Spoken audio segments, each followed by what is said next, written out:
बच्चों, आज नवम वर्ग में मैं आपको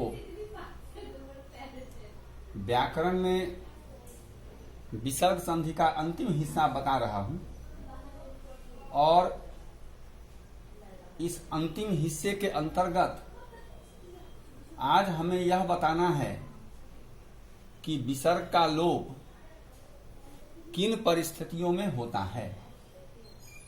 इससे पहले हमने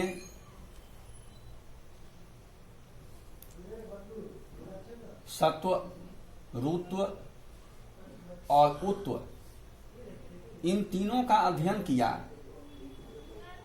और अब यह अंतिम पार्ट है इसका। इसी के साथ हमारा विसर्ग संधि समाप्त हो जाएगा। अब हम देखते हैं कि किन परिस्थितियों में विसर्ग का लोप होता है, सो देखना है। तो विसर्ग का लोप कुल मिलाकर 4 परिस्थितियों में होता है, जिनमें से हम 2 परिस्थितियों का यहां अध्ययन करेंगे, जिनमें सबसे पहली परिस्थिति ये आती है कि अगर पूर्व पद के अंत में विसर्ग हो और विसर्ग से पूर्व अ हो।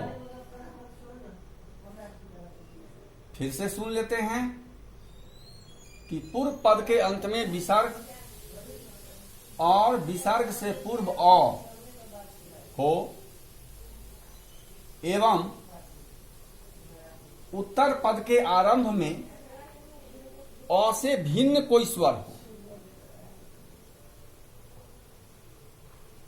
तो इस परिस्थिति में और कहीं कोई परिवर्तन नहीं होगा, केवल विसर्ग हट जाएगा, केवल विसर्ग का लोप हो जाएगा। उदाहरण के लिए हम देखते हैं कि जैसे रामः जोर आगच्छति, अब हम देखते हैं कि रामः प्रथम पद के अंत में विसर्ग है एवं विसर्ग से पहले अ है, जबकि दूसरे पद के शुरू में आ है,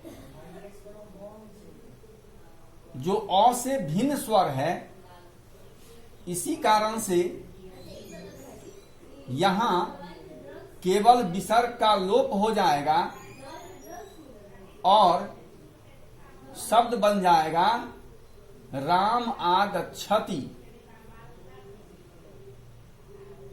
फिर इसी प्रकार दूसरा उदाहरण है हमारा सिंहः जोर उत्सहते।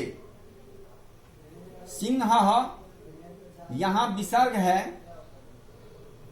और उत्सहते दूसरे पद के शुरू में हर्ष उ है, जो अ से भिन्न स्वर है।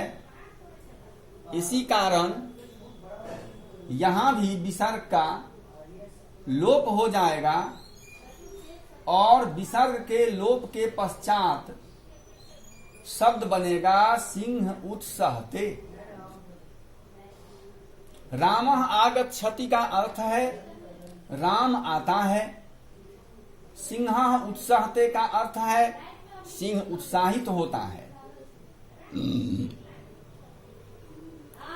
मतलब यह है कि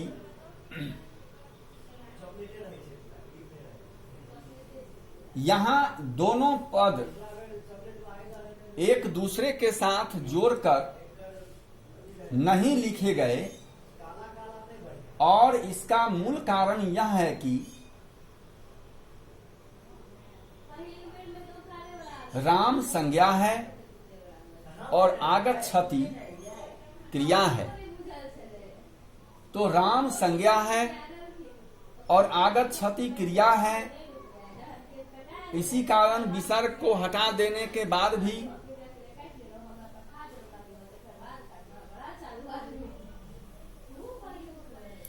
संधि करने के पश्चात भी दोनों शब्द जुड़े नहीं, अलग अलग ही रह गए। फिर इसी में दूसरा हिस्सा है कि पूर्व पद के अंत में विसर्ग हो और विसर्ग से पूर्व आ, और उत्तर पद के आरंभ में कोई भी स्वर हो। अब हम जब इन दोनों परिस्थितियों की तुलना करते हैं तो देखते हैं कि प्रथम पद यहां भी विसर्ग है, यहां भी विसर्ग है, लेकिन विसर्ग से पूर्व यहां अ है जबकि यहां आ है। दूसरे पद के शुरू में यहां पर अ से भिन्न कोई स्वर है, जबकि यहां अ से भिन्न नहीं बल्कि कोई भी स्वर रहता है। संधि के पश्चात विसर्ग का लोप हो जाता है। उदाहरण है देवाह जोर ईह, देवाह जोर ईह, तो शब्द बन जाता है देवा ईह।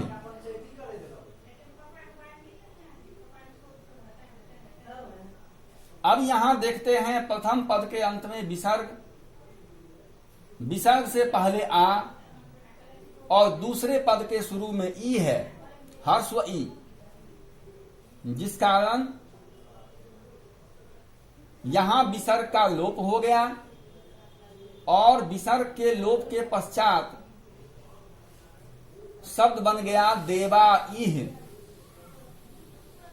इह अर्थात यहां एक विशेषण है, देवा संज्ञा है।